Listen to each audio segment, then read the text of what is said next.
now related to the popular, fashionable ideas that push back against the Western canon, that are ashamed of being a part of the West, and where you think that comes from, why we're seeing that now. And for people who aren't on campus, what's it like? What are you seeing on a day-to-day basis related to the denigration of Western culture and an inability to recognize the progress and the fruits of our labor that our ancestors have given us now? Yeah, I mean, I can hear my critical theory friends and my post-colonial theory friends and whatnot getting really, really upset. I mean, I know some of these people because I taught for years in the Watson Institute for International Studies here, and have colleagues who are sociologists and political economists and political scientists. And some of them are very, kind of postmodern and critical theoretic in their orientation. And they would be very upset with me. But I just want to acknowledge, I hear you all, and I know you all are out there and whatnot, but I think you're wrong. I mean, I think y'all are wrong, and you can gather as much from what it is that I'm saying. I see institutional corruption. The students are not that bad. The students are being let down, in my opinion. I mean, a lot of the students are, they've come out of secondary schools where they've had all of this propaganda stuffed into them, and they're very political, and they're very smug and incurious and righteous and politically correct. Many of them, and that's the faddish thing.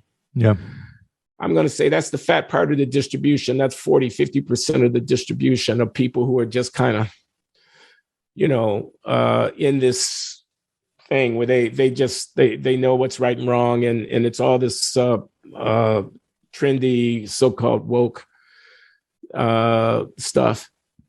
But there's a good 20-30% of the kids that I'm encountering who are, and they're flocking to my classes. Yeah.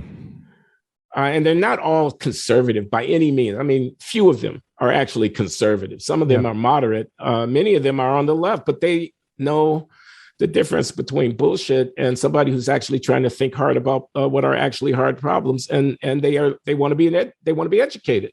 They want to be challenged. And I think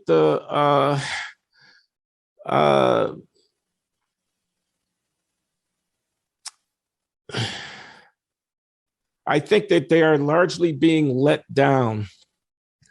I'm trying to come up with an example here. I mean, it's been a while since we shouted down the commissioner of police at the city of New York, Ray Kelly. I think it was 2014 when that happened. He came here to speak at Brown. That's 7 years ago. And they wouldn't let him speak. They shouted him down. And a faculty committee looked at it and said, well, the kids had certain motivations because, after all, Kelly supports stop and frisk, and stop and frisk is racist. And Black kids are made to feel unsafe by that. Students of color in the disadvantaged, historically underrepresented communities, historically marginalized, they got all this lingo. And so, therefore, maybe we shouldn't allow them. I mean, nobody endorsed the idea that he shouldn't be allowed to speak, but they kind of looked the other way at the fact that he had not been allowed to speak. And I thought that was really a travesty. And it was like a signature event that exposed something, because I thought that because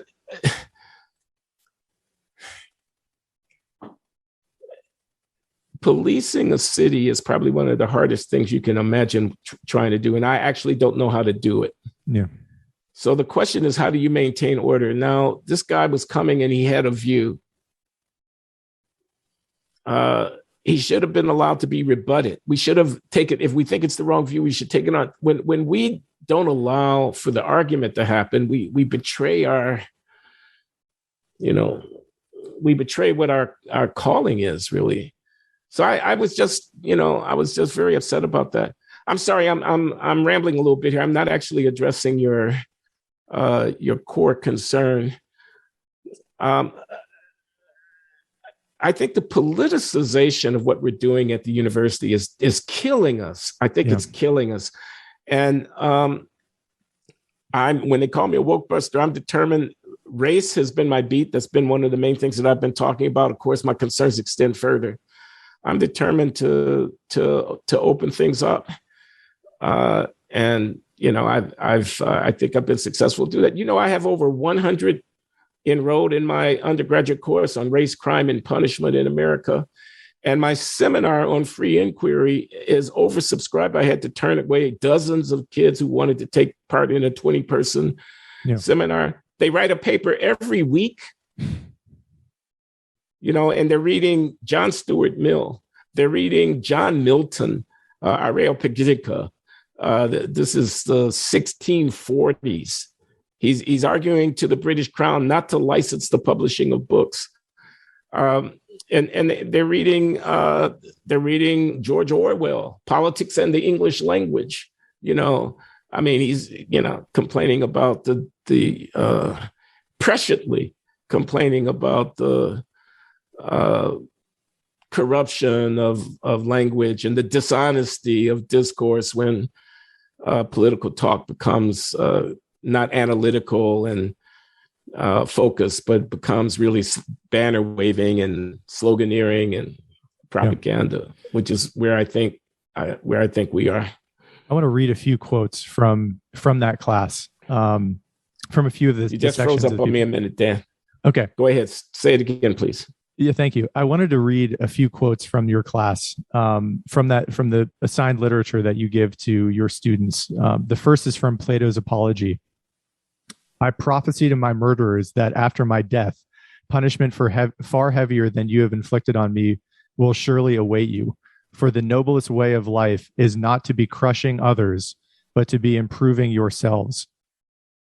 That's from Plato's Apology. This one is from Paradise Lost. Give me the liberty to know, to utter, and to argue freely according to conscience above all liberties. And the last one is from Havel, from the book, I believe, The Power of the Powerless. In everyone, there is in some willingness to merge with the anonymous crowd and to flow comfortably along down the river of a pseudo life. The last quote I want to read to you, and I know we're getting towards the end of the conversation, is from an article that you wrote, which is called The Case for Black Patriotism.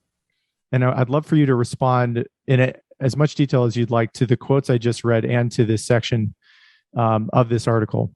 And this is me quoting you.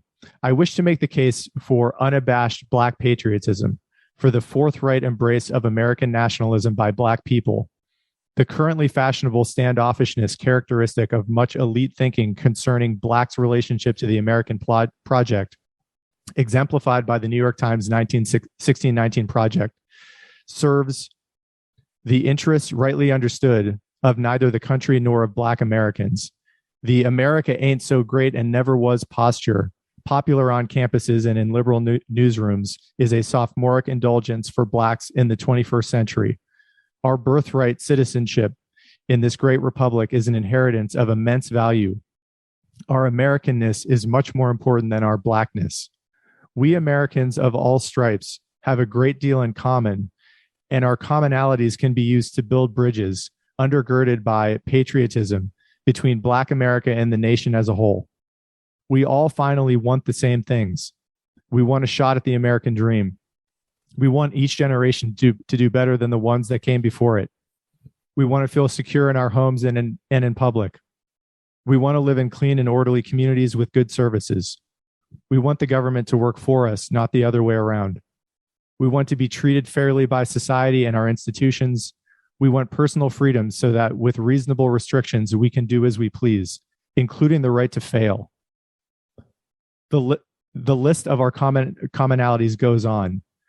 Connections among various groups in America could be stronger if we focused more on things we have in common than things that divide us. Those who make their living by focusing on our differences believe there is something fundamentally wrong with America. They are wrong. We should resist their divisive rhetoric. It is easy to overstate the racial problems facing our country and to understate what we've achieved.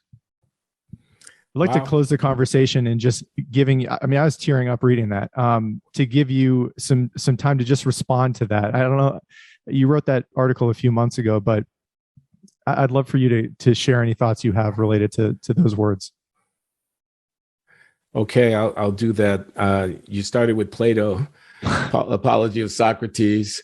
He says, you can kill me, but you're the ones who are actually going to end up suffering, because he says, in effect, and he says actually literally in that dialogue, the unexamined life is not worth living. You know, they execute him for so-called corrupting the youth. He's corrupting the youth because he's teaching them how to think. He's teaching them how to think because he is actually a doubter. He says, what makes me wise is that I recognize that I don't know the answers to certain questions. Most of these people running around here thinking they know the answers don't know the answers to these questions. And, you know, he goes to his grave, but in fact, the future belonged to people who were willing to ask and seek the answers to questions.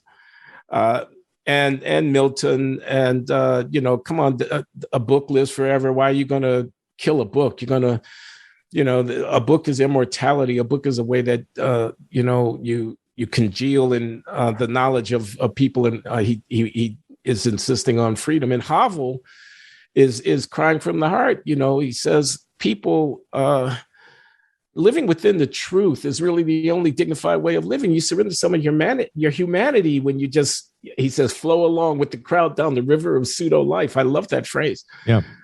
Because it is really easy to do. It's easy to put a Black Lives Matter sign on your lawn. You know what's hard to do?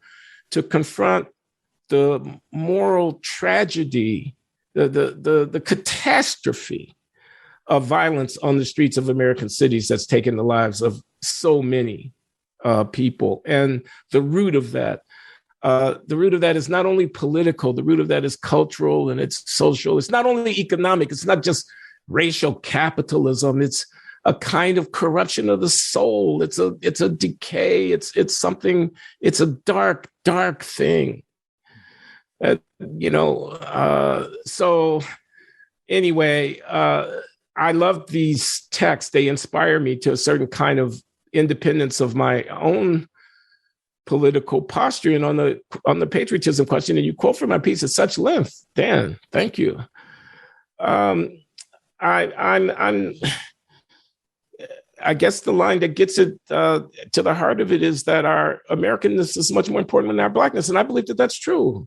Yeah. And I think we're playing a child's game by not recognizing it. That it's a kind of tantrum. We're going into a corner and we're going to just throw a fit.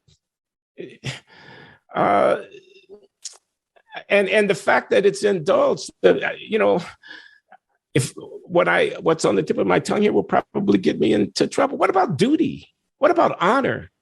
What do we owe this great country? The people who, again, anything I say here is going to get me in trouble.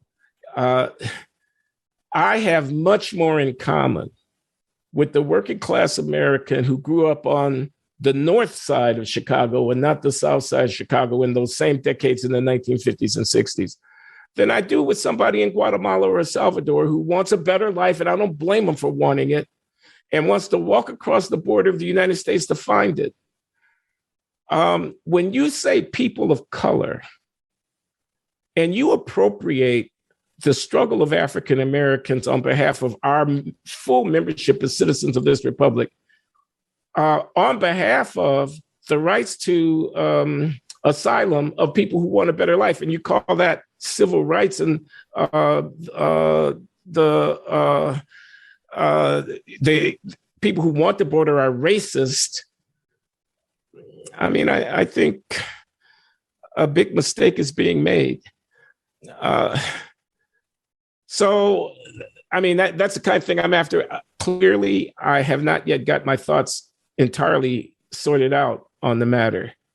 But our Americanness, birthright citizenship in this republic, it means something. The reason we live in a world of nations, that there's no world court that's going to resolve the concerns that I have about the quality of education in Chicago or St. Louis, or what's going on in a housing project in Baltimore, whatever. We have to work it out here. That's why I oppose reparations. I just think it's completely wrongheaded to set ourselves apart from the country and to try to strike a deal.